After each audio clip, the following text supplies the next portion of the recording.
Betapa nekatnya Ben, supaya anaknya senang. Ia membeli kebun binatang. Ia tak mengira, di kebun binatang yang sudah bangkrut ini, juga ada beberapa petugas. Kepala pengawas, Kelly. Ia memperkenalkan diri, dan teman-temannya. Sekarang, mereka adalah pekerja Ben. Keuangan Ben, kini berdarah-darah. Karena, Ben yang awam ini, harus membayar hutang gaji bertahun-tahun. Awalnya, Ben mengira biaya kebun binatang tidak akan semahal ini. Tapi, sekarang uangnya hampir habis. Lalu, ia menemui kakaknya. Musim liburan adalah bulan Juli.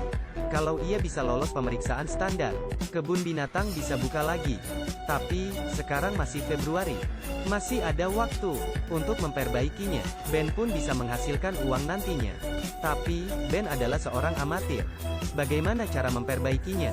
Dalam waktu yang singkat, bagaimana cara mengelolanya? Ben sama sekali tidak paham.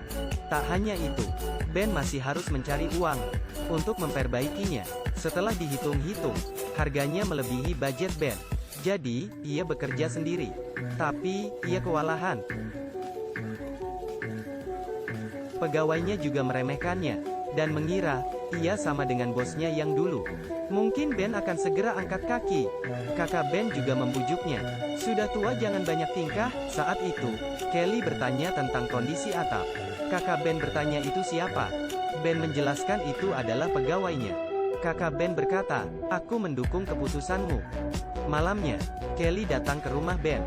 Ia minta Ben membantunya mengobati macan yang sakit, juga membantu memeriksa lampu gudang. Sudah dimatikan belum? Ben mengiyakannya. Siapa yang bisa menolak Kelly? Ben menyuruh Dylan anaknya memeriksa lampu gudang. Sementara ia dan Rosie pergi memberi obat. Di gudang, Dylan melihat kotak besar di meja. Ia penasaran, lalu membukanya. Ia kaget setengah mati, dan lari keluar, tanpa menguncinya lagi. Esoknya, Ben terkejut. Banyak ular berserakan di halamannya. Akhirnya, Ben dan pegawainya menangkapnya lagi. Saat itu, Ben memarahi Dylan yang ceroboh. Ucapan Ben yang tajam melukai hati Dylan. Dylan marah, melempar ember, dan menendang ular. Kelly memperhatikan mereka. Ia menghibur Ben. Mungkin karena sekarang Dylan sudah remaja, jadi agak emosional. Saat itu, sebuah kabar buruk datang. Petugas pemeriksaan datang. Semuanya panik. Bukannya ia datang seminggu sebelum pembukaan? Ia bernama Ferris. Ben dan pegawainya hanya pasrah dan membawa Ferris masuk kebun binatang. Ferris menunjuk pagar. Katanya kurang tinggi, harus dibenahi. Ia juga melihat macan tua berumur 17 tahun. Macan ini sudah tua dan terlihat sakit, jadi harus diobati. Ferris berkata, banyak hal yang harus dibenahi. Ada 12 item, tapi sekarang mereka hanya punya waktu sebulan. Ben meminta Robin menghitung pengeluaran. Butuh setidaknya 1,5 miliar. Dari mana uang sebanyak itu? Intinya, Ben sekarang sudah benar-benar bangkrut. Ben berkata ia mau berpikir. Ia pergi ke depan gudang, lalu meninju udara dengan marah, dan menendang tong.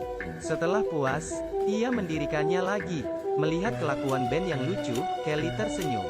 Ben mengisyaratkan bahwa semuanya baik-baik saja. Tapi, hatinya kalut. Hanya Ben yang tahu. Melihat foto istrinya, ia teringat kenangan manis mereka.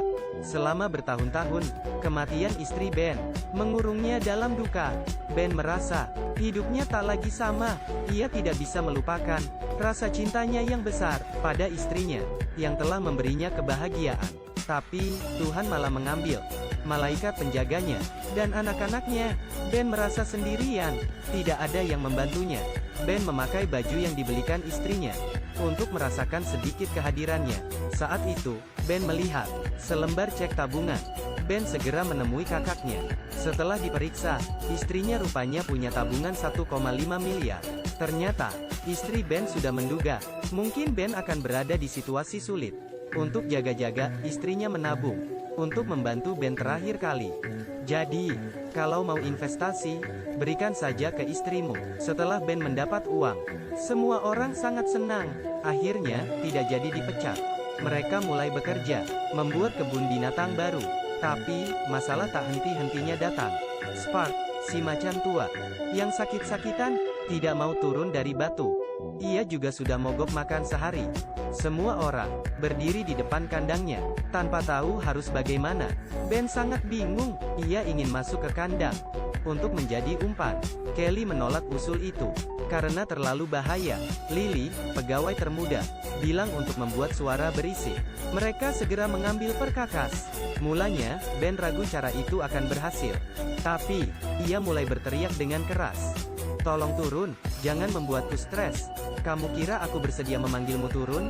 Aku begini karena aku frustrasi. Setelah puas mencurahkan unek-uneknya, Ben pergi. Kelly mengejarnya. Sudah waktunya Spark disuntik mati. Ia terlalu sakit dan tua. Tapi, Ben mengira Spark bisa diobati. Pendapat yang berbeda membuat mereka bertengkar. Malamnya, Kelly pergi menemui Ben. Ben memegang tangannya dan minta maaf. Pertama kalinya, Ben bercerita tentang kematian istrinya. Sebenarnya di sini membuatnya banyak belajar. Tapi, saat melihat Dylan yang mirip istrinya, ia jadi sangat tertekan. Rasa cintanya pada istrinya, yang begitu dalam, membuatnya tidak bisa melupakannya. Cinta jenis ini, hanya ada sekali. Mendengarnya, mata Kelly berkaca-kaca. Ia agak iri dengan istri Ben. Saat kembali ke dalam, Dylan ternyata mendengarnya. Mereka lalu bertengkar. Dylan sampai menangis. Ben juga tidak berdaya. Esoknya, Ben sendirian pergi melihat Spark. Saat itu, Dylan menemui Ben. Mereka tidak membahas kejadian kemarin malam. Ben bertanya padanya tentang Lily, sepupu Kelly. Ternyata, Dylan menyukai Lily. Baginya, Lily sangat manis. Tapi, Dylan tidak berani menyatakannya. Ben mengajarinya trik 20 detik keberanian. Kita hanya butuh 20 detik keberanian dan menelan malu untuk mendapat hasil. Ini pertama kalinya mereka bicara dari hati ke hati. Di rumah, Ben menunjukkan poster pembukaan kebun binatang hasil gambar Dylan. Dylan sangat terharu. Sekarang, persiapannya hampir selesai. Saat Ferris datang untuk memeriksa, kebun binatang itu lolos standarisasi. Mereka semua berpelukan. Tapi, sebelum pembukaan, cuaca tidak mendukung. Berita melaporkan akan hujan deras. Selama beberapa hari, Dylan curi-curi kesempatan datang ke rumah Lily. Ia menggunakan trik 20 detik keberanian. Aku kangen kamu. Selalu memikirkanmu. Aku suka rambutmu. Aku suka senyummu. Lily, aku mencintaimu.